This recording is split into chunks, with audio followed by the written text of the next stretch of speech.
Moments in your life that you still can't explain to this day. A man appeared to be hugging his parents from behind while they were beside themselves with worry over the same sick son in front of them. I was a new nurse in a hospital and was working mid-shift.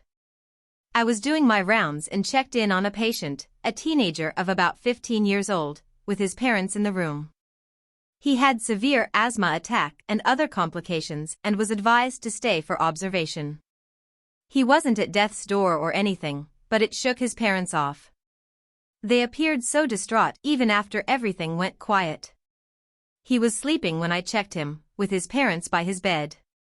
I wasn't paying them too much attention, but something made me pause.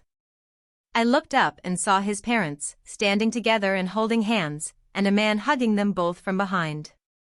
There was something ethereal about the man.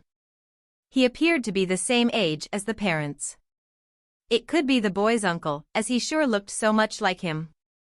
But somehow, I knew that he wasn't.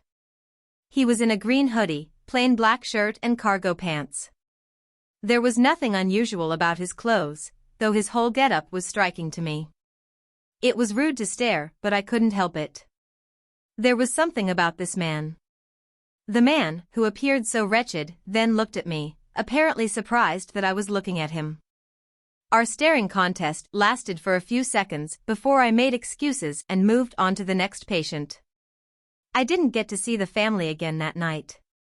I believed the son was checked out the next day. I knew the son's name, though. I couldn't forget it nor the man with the parents. I was never one who could see ghosts or feel presence. No third eye or anything. Hospitals should be a party zone for ghosts, but they never made their presence known to me, save for that one moment. I might not be sure if that was a ghost, but I knew it wasn't on the same earthly plane as most of us. That was decades ago. I was now a senior staff nurse at the same hospital. I didn't usually work in ER, but I was asked to cover another staff member.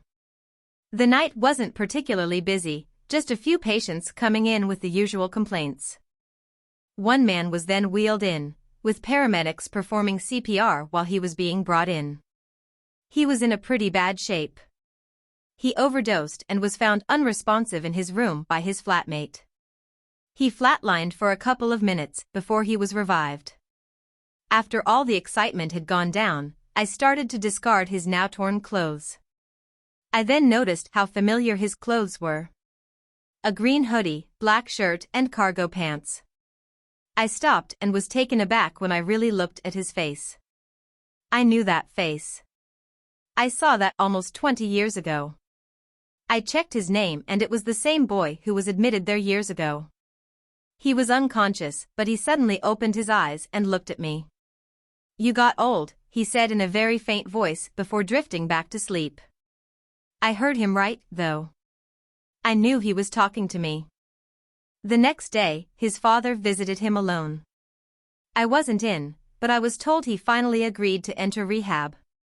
He was checked out after a couple of days. I didn't get another interaction with him since that night at the ER. I still don't know who he was. I was curious, but the truth was I was also so freaked out.